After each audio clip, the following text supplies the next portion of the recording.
If you imagine a big goal or dream that you've had your whole life and you thought, when I finally get that thing, then I'm going to feel legit, made in the shade. I'm going to feel happy and fulfilled. And for some people, it's when my business hits this number, or when I get this job title, or when I get this many followers online, or when I get married, or when I get the 6-pack abs, or when I get the dream car. And for some of us, we work decades to get that thing, or years, or months, and we arrive at that thing thinking, I'm going to finally feel fulfilled and happy and enough.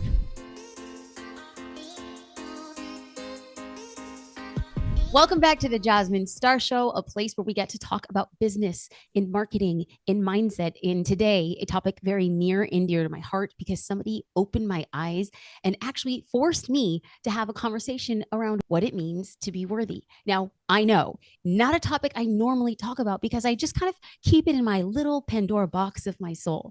And I had the luxury and the honor and the privilege to hang out in Tennessee with today's guest. And I sat in a room with her and I heard her speak so passionately about her life's work and her life's purpose. And I saw a future version of myself accepting and stepping into the person I want to be. So without any further ado, Jamie Kern Lima, welcome to the Jasmine Star Show. Jasmine, thank you so much for having me. I am so fired up. I'm so excited. The way you just described that little Pandora's box in your soul. Every single person listening with big business dreams, with ideas, with like entrepreneurial spirit, with big dreams on their heart. Every single one of us has that Pandora's box of, am I worthy of my business goals and dreams? Am I worthy of a healthy relationship? Am I worthy of soaring to the levels of my successes? And a lot of us don't realize, and I believe, I'm so passionate, I'm going to get it fired up right off the top, that Pandora's box you so beautifully described, that is where the key is to all of it. Because like, oh, you want to double your success. Okay, double your self-worth. Like you want to double your net worth, double your self-worth, because your self-worth is your ceiling. Your self-worth is your ceiling. And it is very different from self-confidence, which is important. It's very different from growing and contributing. It's very different from all these other things. And I just feel like for so long, I did not understand the difference between self-worth and self-confidence. I thought I needed more self-confidence. What I really needed was more self-worth, because when we do not believe we are worthy of something, it will not happen. We'll hit a ceiling, or we'll go for it and sabotage it along the way. Or the best case is we'll go for it and get it and still feel like it's not enough, still feel like we're not enough. So our self-worth is our ceiling. It is why I wrote Worthy. I am fired up today, excited to be here with you. So honored for that one person just listening to you and me right now who's like, Jasmine just mentioned her Pandora's box in her soul. I have that too. And I'm telling you right now, that is the key to business, to everything, right? You want to double your success, double your self-worth. Yeah. So if you see me and my eyes are looking down, I take notes, Jamie. It's how I learn and it's how I disseminate. So please know, for people who are listening and or watching, I write down the things my friends say. And in a Moleskine journal, I have 2023, my journal here, and then I have 2024 journal here. And in the 2023 journal, I was writing down what you were talking about. Now, I want to be very clear. I'm giving people like a front row seat to what it feels like to be in a room with very brilliant people. And we weren't talking about the context of the book. We were talking about this idea of the business of a book. And yet, when Jamie was talking about the book, I kept on asking myself questions. What does worthiness disguise itself as? What do I get confused with? Because prior to us sitting in that room, I didn't think I struggled with worthiness. And so talk to me about your distillation between people who are like, I don't wake up and think I'm not worthy, but what does worthiness disguise itself as? Because you had said, I used to think it was self-confidence. Can we tap here? Because I really want to bring people into that side of the conversation. Yes. And, so powerful. And by the way, for the person listening who is like, I'm crushing it on the outside, everyone thinks I've got it all. I don't know that I have a worthiness thing. Right now, 80% of women do not believe they're enough. 75% of female executives deal with imposter syndrome. It is a thing. And sometimes, Jasmine, to use your beautiful analogy, like it's in a Pandora's box deep inside. We think it's not messing with anything, but when it is there, when it is there. So here's how it looks like in our lives, and here's how it disguises itself as. And this one distinction has changed everything for my life, because here's the deal. Let me just position this by saying right now, as we are talking live, I am more ambitious than I have ever been in my entire life. And I also feel more enough than I ever have. And what I did not realize, though, most of my life, and I think for anybody who is an achiever who's listening to you and me right now, I believe the lie that if I achieve enough, then I'll finally feel enough. Then I'll finally be enough. And in the pursuit of achievement of things, I believe it's an important part of life, because we are so often building self-confidence in the pursuit. We're growing, we're often contributing to something greater than ourselves. But in the pursuit of all those things, which is very important a part of our lives, none of that actually builds self-worth, which is really, really different. And so I want to distinguish the two, and then I'm going to answer that question of like, how does it disguise itself? How does it show up? Because for the person listening right now, if this is the one thing you take away from the episode, I'm telling you right now, for me, this has been life-changing. So our self-confidence, which is so important in our lives, it is an internal trait, but it is based so much on the external. It's how we assess our skills and abilities. It's our willingness to try and go for it. It's how much of the world's definition of success we think we have. It's how we feel we stack up and measure and compare to others. And it fluctuates and it's fragile. And, studies show when the athlete wins, they're 30% more confident, right? It fluctuates, it's fragile. When for a lot of us think, we're often raised, and maybe I can ask this question to the one person just who is with you and me right now. If you imagine a big goal or dream that you've had your whole life, and you thought, when I finally get that thing, then I'm going to feel legit, made in the shade. I'm going to feel happy and fulfilled. And for some people, it's when my business hits this number, or when I get this job title, or, when I get this many followers online, or when I get married, or when I get the 6-pack abs, or when I get the dream car, right? We have these, and then we arrive at that thing. And for some of us, we work decades to get that thing, or years or months. And we arrive at that thing thinking, I'm going to finally feel fulfilled and happy and enough. And for a lot of us, we get at that thing and we're happy for a minute. And before we know it, we're back to feeling like something's missing, like it's not enough, like we're not enough. And so our answer is, I've just got to work harder. I just got to hustle and go to the next level and the next level. And it becomes this perpetual cycle to nowhere, because in the pursuit of all those things, we're building a lot of confidence, which is important. And we're building, we're growing, we're contributing. Those are all important. But none of those things actually build self-worth, which is different. Self-worth is the deep internal knowing that you are worthy of love and belonging exactly as you are, not as your past mistakes or failures or regrets, not as the amount of success the world tells you have, but exactly, innately as who you are. And our self-confidence is almost like the house we're building with the rooms and the art and all the things. But our self-worth is the foundation beneath that house. And our house will only ever be as stable and secure as that foundation beneath it. And a lot of people say, well, wait a minute, I'm super ambitious. If I believe I'm enough, am I going to lose my edge? Am I going to lose my ambition? It's like, oh, no, actually, it's the opposite. When you raise your ceiling of self-worth, because your self-worth is your ceiling, and you learn to believe you're enough, you actually become more ambitious and more fearless, because even if I go for the thing and I fall flat on my face, it might shake my confidence for a minute, but it cannot touch my self-worth. And so, here's the thing to answer your question on what does it come disguised as, right? Because for me, most of my entire life, I thought self-confidence, self-worth are the same thing. And by the way, who cares what's the difference?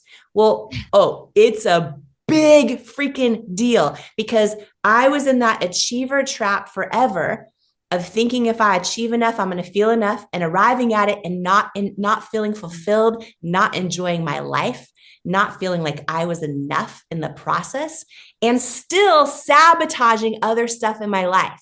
Okay. Because here's the thing. When you are one of the 80+% who do not believe you're enough, you might crush it in one area, but you sabotage another area like underneath it all, right here. So, and I can share a story with you in a second, but let me share how it like really, I'm so fired up, Jasmine. And I love you so much. That's why I'm like, I'm like jumping out of my chair. Jamie. Okay. So as a side note, Yes. I'm going to be talking to Jamie in a slightly different way, but I need her to say this because if I am putting myself in the listener's shoes, Yeah. I feel simultaneously wildly drawn to this powerful unicorn of a creature. It says, if I could just have 1% of what that woman has embodied and bottled. And then there is another person or another side of the same person who says, I will never have that. I'm going to be sharing a couple things professionally and personally that I know about Jamie that's going to help you radically change the way that you see this woman because she's not just talking the talk, she's walking the walk. So I wanted to pause there. And worthiness looks like a deep internal knowing that you are deserving just who you are, just you in this moment. And worthiness looks like a foundation of belief. And regardless of how ambitious you are, you could raise the ceiling of your worthiness and your ambitions can grow alongside that. And then you were pivoting just a bit to talk about what it disguises itself as. Yeah. Yeah. And I love that you shared that, Jasmine. And maybe someone is thinking, oh, wow, that girl built $1 billion business. Like, Jamie, you just stole my thunder. You just wait. Hold on, y'all. There are people who just listen to this and she just casually went over that. I have to tell you, she is a co-founder of It Cosmetics, a company she started in her living room and sold to L'Oreal for $1.2 billion. So when you hear her talk about when I get there, it will be enough. I don't know if everybody knows the story that for all intents and purposes, she reached multiple platitudes and levels of enoughness, and then it wasn't enough. So if there's a person who could sit here and say that there was the 1% of the 1% of the 1% who is on this earth who could do what she has just done, and then talk about the worthiness needed in each one of those levels, we're talking to this person. So for the person who pushed the end zone line, and push the marathon winning line. And for people who redefine what enough was, like, please, we're talking to a person who went through it on multiple levels. And so if there is a person who could talk about raising the ceiling to ambition, but also talk about understanding that she got to a point where she realized something needs to change. I want something more. Before we get to that part, the disguising. Yeah. And thank you for sharing that. My hope and prayer for the person listening to me right now, too, is that they come out of this conversation way more fired up and ambitious than they've ever been. Amen. And also with tools on how to freaking enjoy it every step of the way and believe they are enough every step of the way. Because when you do not believe you are enough, it is a lie, right? And I my first book, Believe It, was like my story of learning to believe in myself, but Worthy is the playbook on how do you believe in you. And it's packed with 20 tools on not just what do you need to learn? It's like, oh no, what do you need to unlearn? Because every single one of us is fully worthy exactly as we are. I do not care what you have done in your past mistakes, the shame you're carrying, the things that you think you got wrong, the number of times you failed or fell flat on your face. I do not care. You are fully worthy exactly as you are. And this is a journey about unlearning those lies that lead to self-doubt, right? And reigniting the truths that wake up worthiness. And so that's sort of how I wrote the book Worthy, was all of these lies that I have believed that have led me to be doubting myself out of my destiny in certain areas of my life. And even in moments when I was achieving what the world said looked like all of it, right? Selling the business for $1 billion, the Forbes list, all those things, I was still sabotaging friendships I didn't believe I was worthy of having. Our self-worth becomes our ceiling. We will sabotage things we don't think we're worthy of. Here's the 3 big disguises, the way that this shows up for someone listening going, oh gosh, I thought I need more self-confidence, which we all do our whole lives. It's so important. But a lot of us, we think we need more self-confidence. What we actually need is more self-worth. And it's different. Here's the 3 disguises that it often shows up as. So when we have really, really, really low self-worth, It can look like, and by the way, let me just say this one more time. You could be crushing it to the outside world in your business or in your health and fitness goals or in the popularity and depth of your friendships. You could be crushing it in certain areas. But if underneath it all, you're struggling with self-worth, here's what that often looks like. And it gets disguised, right? It's easy to disguise stuff when we have stuff all around us that looks like we got it all together. When you have low self-worth, it often looks like you are stuck and you don't know why. And that might mean, you have a book inside of you to write, but you don't know why you haven't written it. Or you are working in a business, but you were born to run one and you don't know why you're not taking the leap. Or you want a partner in your life, but you're like not getting on the dating app, or you're not going and socializing at church or somewhere else during the week. And we tell ourselves, stories like, oh, I just need to get more experience or build more skill sets. And that might be true, but often the real reason we're stuck with something is because deep down inside, underneath it all, we do not believe we are worthy of the thing. And I talk about this in the book Worthy, about how we do not soar to the levels of our goals and dreams. We stay stuck at the level of our self-worth. We don't rise to what we believe is possible. We fall to what we believe we're worthy of. And so low self-worth often will disguise itself as we're stuck, and we tell ourselves it's for all these other reasons.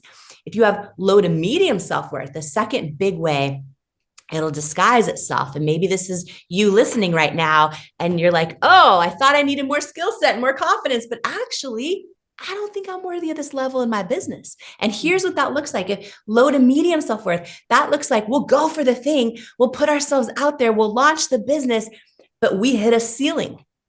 And we think, oh, I really want a 6-figure business, but we're at a ceiling at 4 figures or 5 figures. We don't know why. It looks like we hit a ceiling, or we go for the thing and we sabotage it along the way, right? So we write the manuscript to our book, but we don't send it. We scroll Instagram for 8 hours a day instead. Or we meet a potential partner and they're amazing, but then we decide for some reason we're just not attracted to them, and we put them in the friend zone. We will sabotage things that deep down inside we don't believe we're worthy of. Or here's the most common, especially for high achievers, is we'll go for the thing. Then we'll actually crush it. We'll actually get that thing we're going for. We'll arrive at the goal. We'll hit that number. We'll get that job title. We'll get all the marriage, the kids, whatever those big things are. But then we arrive there perpetually unfulfilled, feeling like something's missing, feeling like it's not enough and like we're not enough. And that is what low self-worth will do. It will lie to us all day long. And it is just truly the one thing that changes everything. And Jasmine, you know this story, but a lot of people don't know this story. I am launching my show for the first time ever, the Jamie Kern Lima show. Oprah is my first guest on the show. You're starting small, Jamie. You really need to aim higher. Like you just do. Well, here's what's wild is it almost did not happen. I almost doubted myself out of my own destiny. And I have so many times, I have doubted myself out of my own destiny. And my question for, the person sharing this with you and me right now, listening to us live, watching us live with you and me right now is, what are you doubting yourself out of right now that should be part of your destiny? Because what a lot of people don't know is like, okay, I was a little girl watching Oprah in my living room. I dreamed of meeting her. I prayed and dared to believe it might one day happen, which made no sense for a girl being raised in a suburb of Washington State and, doesn't know anyone who knows anyone, but I just had that feeling, that knowing. And then my whole career was shaped around, I would watch her growing up alone in my living room a lot, watch her interview other people. And I was like, one day I'm going to share other people's stories with the world. Like, it's why I got into television. I just thought my whole career, that's what I would do. And that was my hero growing up. And so fast forward, I'm 39 years old. And through the most wild of things, I got this opportunity to meet her. And I met her. And after that, wrote her this big old email because I regretted everything I didn't say in that meeting. And long story short, I ended up out of a 1 in a billion and a 1 in a billion and a 1 in a billion. It had to be divinely orchestrated thing. She invited me to lunch at her house. And so imagine this, right, Jasmine, you know this story, but my whole life, this is what I dreamed of. And at this moment that I go to Oprah's house for a 3 hour lunch, I am very confident. Okay. And this is what I want everyone to take away from this. I was very self confident, but I did not have high self worth. So, and I did not yet know the difference. And I was, crushing it in business and in all the things. I go to her house. We have a 3 hour lunch. It went so great. And at the end of it, she hands me her cell phone number and she says, "You can call me anytime. Call me anytime." And from that day forward, I did not call her for 4 years. For 4 years. And this is what self-worth will do. In that 4 year window, I told myself stories like, oh, I just need the right thing to say. Then I'm going to call her, or I'm going to prove, like, everyone wants something from her. I'm going to prove to her I do not need nothing. Like I told myself these stories until 4 years later, I realized the real reason I did not call her was because deep down inside, I didn't believe I was worthy of being her friend. Mm. And our self-worth is our ceiling. And in this case, I sabotaged something because I didn't, even though I had a lot of self-confidence, I just didn't have a lot of self-worth. And they're very different. And that was the day I picked up the phone and called her. That was the day I became obsessed with studying self-worth. That was only 3 years ago, only 3 years ago. And when I sit here right now, and this is not about me, this is about the one person listening to you and me right now, because I sit here and I go, oh, wow. Okay, my first episode of the Jamie Kern Lima show is a 3 hour interview with Oprah. But guess what? It almost didn't happen because I almost I didn't call her for 4 years. And the number of things in my life that self-doubt has cost me, I'm sick of it. And it's why I wrote Worthy. It's for anyone who has some self-doubt to destroy and a destiny to fulfill, who's sitting here with you and me right now going, okay, what have I also doubted myself out of? And what could be possible in my business, in all areas of my life, if I learn to believe I'm truly worthy of it? That is the thing. Okay. So we have 2 minutes. We have 2 minutes together. And somebody who's listening, Jamie said, doubting myself out of my destiny. My question to you, and the question that Jamie has for you, is what are you doubting yourself out of right now? I want you to pause the video, pause the podcast, and ask yourself, what am I doubting myself out of? And Jamie, I know in the book there's 20 tools. Can you give us 2 tools that the person, once they've identified what they are doubting themselves out, what are 2 things they can do, a quick win, and then follow up with you and all that other stuff? What can we do?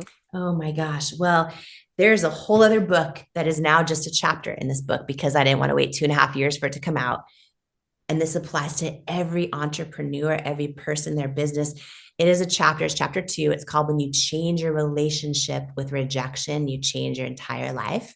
And I go through how to reveal your current definition of rejection and failure in your life right now, how to redefine it, how to revisit past rejections and failures that are actually taking root in your self-worth because you're letting them believe that you're a failure or you're a reject, and then and how to completely transform your relationship with rejection. There, in the journey of building a cosmetics, there were hundreds and hundreds and hundreds of no's, rejections, setbacks. And I had to learn this tool in order to become literally fearless. I got a lot of other issues in my life, Jasmine, as you know, but fear of rejection and failure is not one of them. It's not one of them. And for every entrepreneur, a person putting their art or their ideas or their offerings or their services or their soul out there in the world, you have got to be so good at completely changing your relationship with rejection and failure in order to not doubt yourself out of your own destiny. So that is a big one. The other, oh my gosh, there's so many. There's over 20 in here. I want to go off on all of them. No. But here's the thing. that was enough of a juicy teaser because I Mm. want people to join me in reading the book. I know that Jamie didn't write the book for me, but I'm just going to pretend that she did because after that conversation, I knew deep down that I was the number three thing that the disguise came in. It's like, we'll get the goal and then we perpetually feel unfulfilled. And I Mm. thought to myself, that's your problem. It's what is enough. Capital E, what is enough? And so Jamie has been a good friend, a confidant, and somebody who's just been pushing me to change. So as you're listening now, Jamie, where do people go? Like, let's talk about supporting small bookstores. If you are local to a Yeah. small bookstore, let's support those mom and pop bookstores. And if you are not, no problem. Amazon, Barnes and Noble, Target, all the major retailers are carrying Worthy. And then, Jamie, where do people go to continue on this journey and watch you on your show and you continue to change the world? Yeah, thank you so much. Yeah, worthybook.com will link you to all the independent bookstores, all the places out there. Yes, of Um, course. Yes. yeah, lots of fun stuff on there as well. You know, I'm donating 100% of the proceeds from the book. And so this is just like, yeah, I sell nothing on my site. It's just all just like, we're Your all in this purpose. together. Yep. Yeah, my purpose. And then jamiekernlima.com/show is where you can go to the Jamie Kern Lima Hey! show, the Jamie Kern Lima show, which I'm so excited about. And just so I'm so fired up. And yeah, and thank you to I am Jasmine. I want to show you this part in the very back of the book that I just imagine every girl, every woman, every business owner, every entrepreneur. My hope and prayer is when they read Worthy, that when they're done, I did this library card, old school in the back, for them to literally put another woman's name and pass your book along to her, like another woman who if she'd Mm. learned to believe she was worthy. Woo! Like, I just imagine the businesses taken to the next level. I imagine the unhealthy relationships and friendships that end, like the Yes. ideas that'll be shared when women learn to Yes. believe they're worthy. So I'm Ah, excited. So thank you Jamie, so you much, just Jasmine. ooze. You ooze the colors of the cover of your book. You ooze Mm, unicorn. Like, I love you. I appreciate you. Thank you so much for coming on the podcast. I can't wait to read, enjoy, and support the book. And I only invite people on the show whose book I am actively reading. So be prepared. I'm going to be spamming Instagram for it, Jamie. I love you. I I appreciate you. love you. Worthybook.com. Jamie Kern Lima. Watch that show, y'all. Thank you, Jamie. I appreciate you. Thank you. I love you.